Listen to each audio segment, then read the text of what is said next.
Hello my dear students, welcome back to one more class. आज की इस class में हम देखने वाले हैं कि टर्म 2 में हमें जो केमिस्ट्री का सिलेबस आने वाला है उस सिलेबस में क्या क्या पोर्शन ऐसा है जो डिलीट हो चुका है और क्या क्या पोर्शन हमें पढ़ना है और पढ़ने के लिए हम किस तरीके से प्रिपरेशन करने वाले हैं। ये सब चीज़ें आज की इस वीडियो में मैं आपसे डिस्कस करूंगी।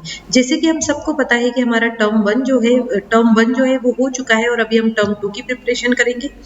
आई होप सो कि आप सभी ने अपनी टर्म 1 की पेपर बहुत अच्छे से दिया गया अगर और साथ में ही अपने टर्म 2 की प्रिपरेशन के लिए अच्छे से अपने आप को प्रिपेयर भी कर चुके हैं। सो स्टूडेंट्स, टर्म 2 की अगर हम बात करें केमिस्ट्री के लिए स्पेसिफिकली, तो देखिए आप यहाँ पर देख सकते हैं मैंने ये पर्टिकुलरली इमेज ली है हमारे प्रॉपर वेबसाइट से ही, तो इसीलिए आप इसके ऊपर ट्रस्ट कर सकते हैं।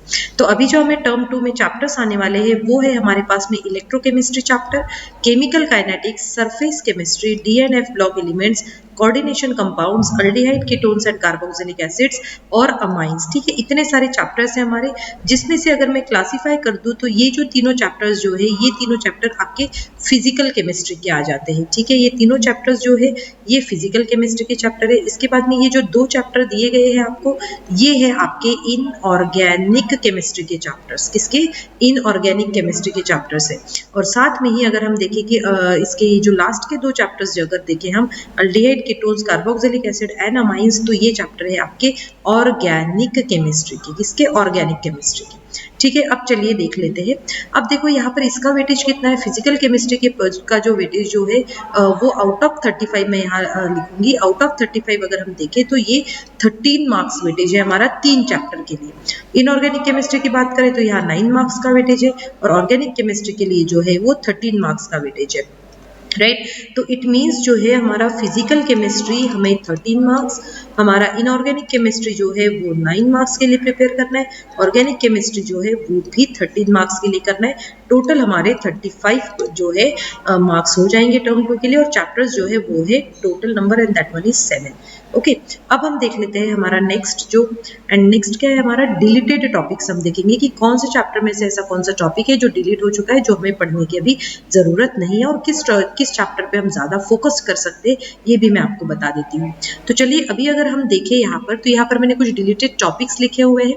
देखिए यहाँ पर सबसे पहले हम स्टार्ट करते हैं इलेक्ट्रोकेमिस्ट्री चैप्टर से। राइट, इलेक्ट्रोकेमिस्ट्री चैप्टर से।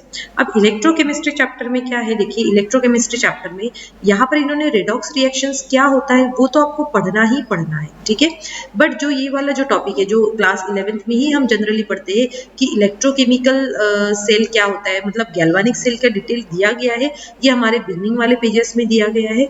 और अगर एनसीईआरटी के पेज नंबर कौन कौन सा डिलीट हुआ है अगर आप ये देखना है तो आप मेरे चैनल पे देख सकते हैं। मोस्ट पॉपुलर वीडियो में अगर आप देखोगे तो तब वहां पर आपको क्लास 12 का ये वीडियो मिल जाएगा, जहां पर मैंने ये लिखा हुआ है कि पेज नंबर वाइज एनसीईआरटी के कौन कौन से टॉपिक डिलीटेड हो चुके हैं।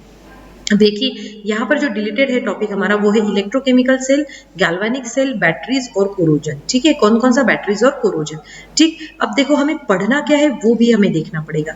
तो अब ये इलेक्ट्रोकेमिस्ट्री चैप्टर में हम रेडॉक्स रिएक्शंस पढ़ेंगे, ईएमएफ ऑफ ए सेल पढ़ेंगे, स्टैंडर्ड इलेक्ट्रोड पोटेंशियल क्या होता है, नॉर्स इक्वेशन क्या होता है, उसके एप्लीकेशंस क्या है, गिब्स फ्री एनर्जी चेंज क्या है, उसके बाद में इलेक्ट्रोलाइटिक कंडक्टेंस किस तरीके से होते हैं, स्पेसिफिक और मोलार कंडक्टिविटी क्या होता है, वेरिएशन किस तरीके से होता है, कुलरॉश लॉ और इलेक्ट्रोलिसिस भी पढ़ना है। देखो इलेक्ट्रोलिसिस पढ़ना है, इट मींस हमें फैराडेज लॉ ऑफ इलेक्ट्रोलिसिस भी पढ़ना पड़ेगा।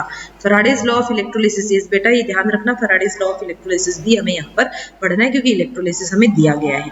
फिर आते हैं हमारे सेकंड चैप्टर के ऊपर, वो है chemical kinetics. Chemical kinetics chapter में हमें क्या पढ़ना है, rate of reaction, factors affecting, ये पूरे बिगनिंग के टॉपिक है, ये हमें पूरे कंप्लीट करना है। उसके बाद में integrated rate equations and half life for zero order and first order reaction. इसके बाद वाला कोई भी टॉपिक नहीं पढ़ना है जनरली। इसके बाद वाला जो टेम्परेचर डिपेंडेंस वाला जो टॉपिक है, टेम्परेचर डिपेंडेंस, तो ये टेम्परेचर डिपेंडेंस वाला जो है, ये टेम्परेचर डिपेंडेंस वाला टॉपिक हमें नहीं पढ़ना है। और उसके बाद में आता है आपका अरेनियस इक्वेशन एंड ऑल। सो इसके अरेनियस इक्वेशन एंड ऑल जो है ये डिलीटेड टॉपिक में आता है हमारा, तो ये टॉपिक्स आपको नहीं पढ़ना है।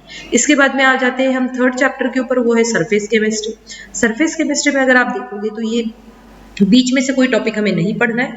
तो जो डिलीटेड टॉपिक है वो है catalysis, enzyme catalysis and enzyme catalysis and emulsions. ये इमल्शंस तो काफी छोटा टॉपिक है, कैटालिसिस थोड़ा सा बड़ा टॉपिक है। ये दोनों टॉपिक्स जो है हमें नहीं पढ़ना है, बाकी सभी जो चैप्टर्स है वो हम अच्छे से पढ़ेंगे।